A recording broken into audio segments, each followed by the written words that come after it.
What is good, boys and girls? It is your boy QTV here yet again, emphasis on the QT because I am one, back with another episode of the greatest game mode in FIFA history, now featuring saving data menus. Yes, I know it's a thing that you thought was long in the past, just like my sense of humour, but as you can see, the chairman has demanded a 4-4 fucking 2 Galatasaray versus Arsenal.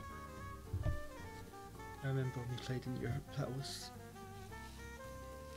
a fun time. As you can see though, you might not notice, there are scenarios in this game. I know, amazing. 55 minutes, 1-1, we have to play 4-4-2 to succeed. I know, it's gonna be a struggle. It's gonna be a very big struggle, but it is olden times, and this was when Arsenal could actually kick the ball forward. As you can see, Freddie Lindbergh, the flying Swede, gets it across to Addy. Get the feck out the door, making it 2-1 imminently. We call that the quack effect. I mean, just look at me. It's just a spitting image of you. It's just me. I'm actually amazed, you know. I'm lost for words how much it looks like me. Adebayor finds Thierry Henry, the best striker in Premier League history, spins his man and hits it straight to keeper. We don't need to see that. But Alexander Hleb would do absolutely nothing. Henry with the corner. Gilberto Silva can't finish again. Starting to get worried about my own finishing ability here. Yeah, this was when it was actually really hard to score goals. Like, the keepers were just unbelievable, as you can see. It had to be him, didn't it? 88 minutes on the clock, and Arsenal actually have a win in Europe. Something I may not see again in my lifetime, but you know, I do appreciate whilst this here, even if it is that absolute punk scoring. Yes, I called him a punk because he is a punk arse bish. But final friendly of the season, you know what that means. That means we're about to set foot in the Premier League, the greatest competition in the so my wee wee goes boing boing. Ahead of myself. Unfortunately, we did lose William Gallas, which means we're going to have to make a transfer. It's really cut enough about losing a centre back who meant absolutely nothing to our club and for some weird reason got to inherit Dennis Bergkamp's number. It really hits deep, you know. This actually did hit deep though. I needed money. I wanted to make a big signing, and I see a couple expensive players. The owner, for some reason, must have visited Mumra Adebayor's brothel on a frequent basis. So the only player with any real value is Thomas Rosicky.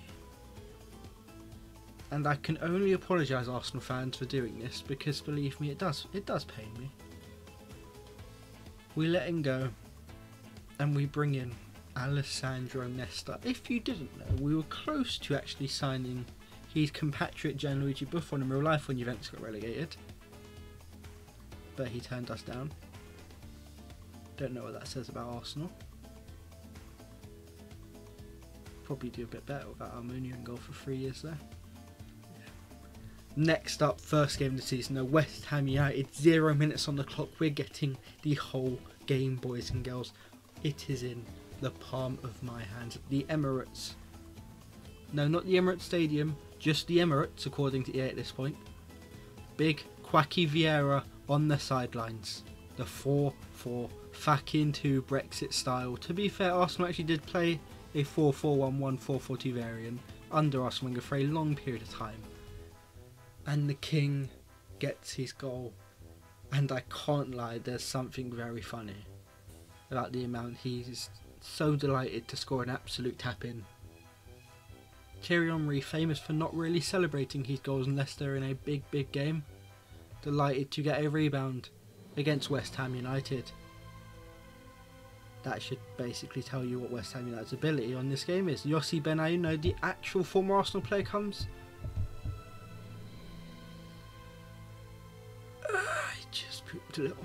But we move forward. Francesc Fabregas, Emmanuel Boué, Adi get out the door. And a huge save from the keeper.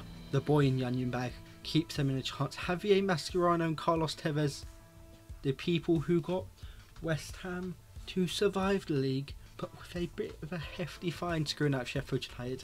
And we all love to screw Sheffield United, so you won't hear me moaning. But we do come forward again, and we remember the key to being good at FIFA is getting the ball to Theo Walcott and pace spamming.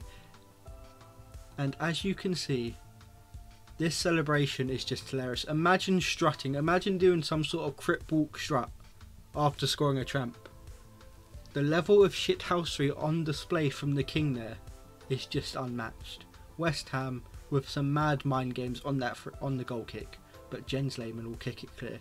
We will find Fredrik, the Swedish flyer Lindberg, and their keeper will actually have ability, annoyingly. But that is all she wrote for the first game of the season. 3 points in the bag. This treble is going to be an absolute piece of pish. I can't tell you enough how easy this treble is going to be. It's time to put a team in their place. Sheffield United, as I just said, they would get relegated in real life this season, but they've been flying high on this game because apparently, wait, we need to get a draw. We need to get a draw against a team that got relegated. This is going to be a really challenging game. What? Well, fuck. Okay. 2-0 down to Sheffield United. Thierry Henry cannot finish to save his life, but we keep coming. Phil Jagielka getting spun by Eddie Baidor. And we see why I despise the jumped up prick. Because I just want to... I don't know why I sold Van Persie, but yeah, to be fair, I'm not allowed to side Adebayor because apparently he's bumming the chairman. But I generally hate Adebayor twice as much as I'll ever hate Van Persie.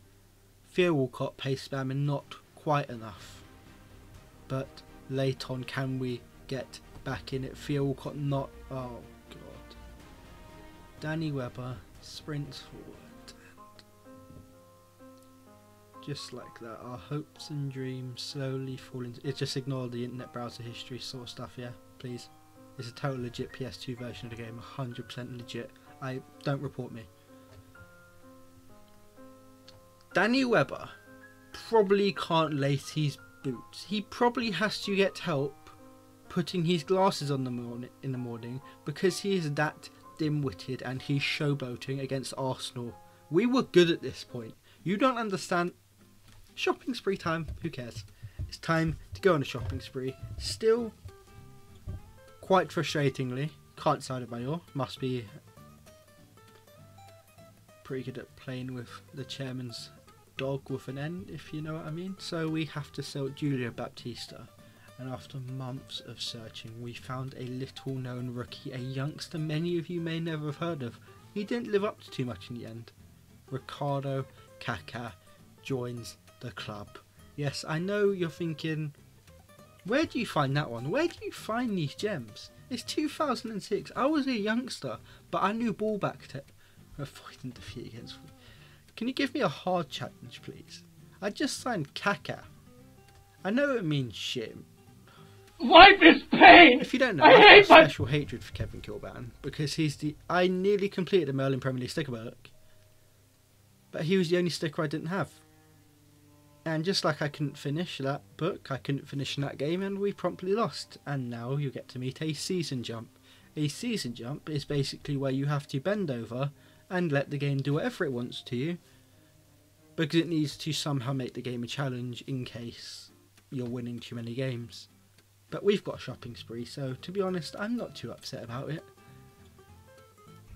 Another player out the door. Can't sell Jens. Can't sell Adi Baidor because I guess he is just very good at fiddling with the chairman, as I've said multiple times. So I'm sorry, Philippe Senderos. You are out the door. And we sign a big player. As you can see, we're on the highest ranked list which means we're signing a big world-class player. It ain't Juninho, it ain't Hernan Crespo, it ain't David Villa, it ain't Lucio.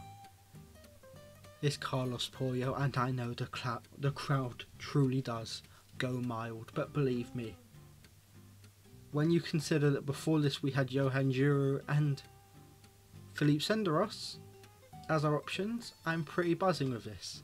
Next up though, another season jump, and Adebayor unsurprisingly screws us over and gets sent off, and we draw Portsmouth.